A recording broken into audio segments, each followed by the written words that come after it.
Shadowing slow version. Class episode, welcome to program. Thank you.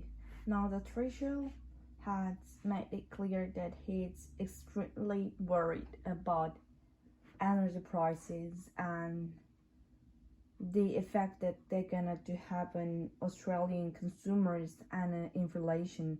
So what role can you play to make sure that people can afford their energy bills? Right now we have got very high international coal and gas prices, and they are flowing throughout our electricity market but also our gas markets. So it's really important that consumers have adequate protections. One of the things we do as Australian energy regulator is set the defaults or standing up our price so that there's a safety net that for consumer in terms of retail bills. But what we're doing tomorrow is release a strategy that actually looks at consumer availability, how it is defined, the experiences consumers can have, and different sources of vulnerability, and some really key concrete actions we can all take to help make that consumer experience better. Now, the focus on reports is on energy equity. How do you manage a system with all of these price pressures where many low-income families won't be able to pay their energy bills? What we know right now is that actually 2.9% of Australian residential energy consumers who already have 19-day debit, so that have bills outstanding for 90 days. The average amount of that debit is about $1,000. By the time a retailer identifies them as needing extra help, so maybe a payment plan or consumes the rebates, they usually have about $1,700 worth of that. That's actually quarter of those customers have debit as much as $2,500. So for someone with the level of that, doesn't it become almost unachievable the idea that you can get a top of it, because the amount you have to pay back would be crippling to people. If you got $5 or $10 beer a week, that instead of paying that $2,500 worth of energy is overwhelming. So how to change things? We are actually looking at situation where prices going up, not down. So one of the things our strategy release tomorrow focuses on early identification. That is critical. All the research tell us, and there's quite a few case studies to support this. If you identify customers early, if you believe that if you give them the right sort of the supports, you actually get them back in the system and paying those bills down, rather than defaulting in the energy that's really important thing in the face of rising prices.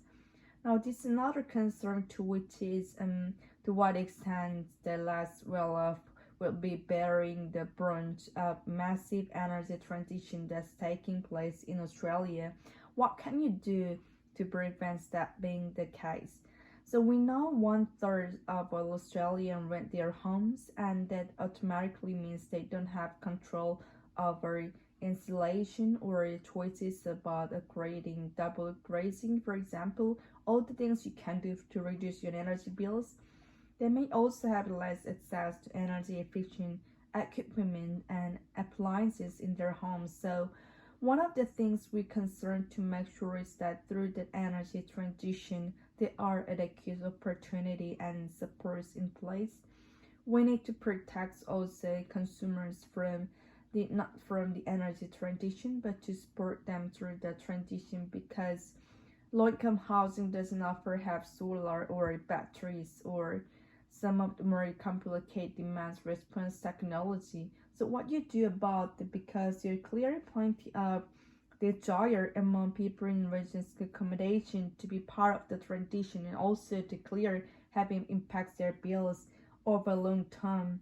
What can you do to make that more achievable?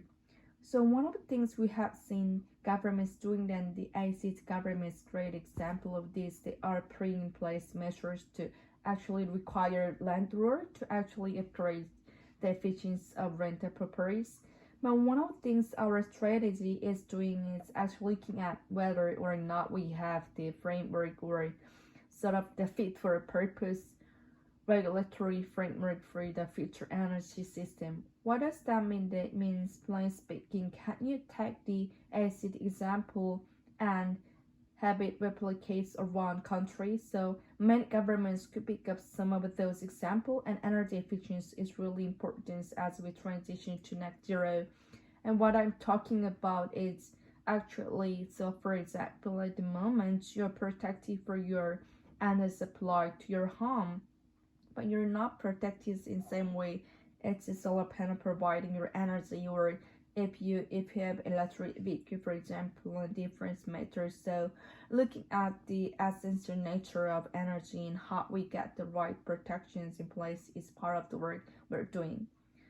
As I understanding in terms of the work you're doing and the idea that should be equities approach to way the wood papers bills managed now.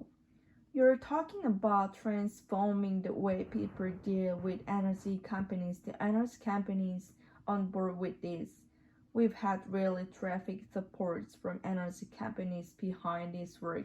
So, even the complexity of our system is very and can actually compound people's experience of vulnerability. So one of the things we are doing is what's called a better bill guideline, and so that actually require retailers to make them bills simpler.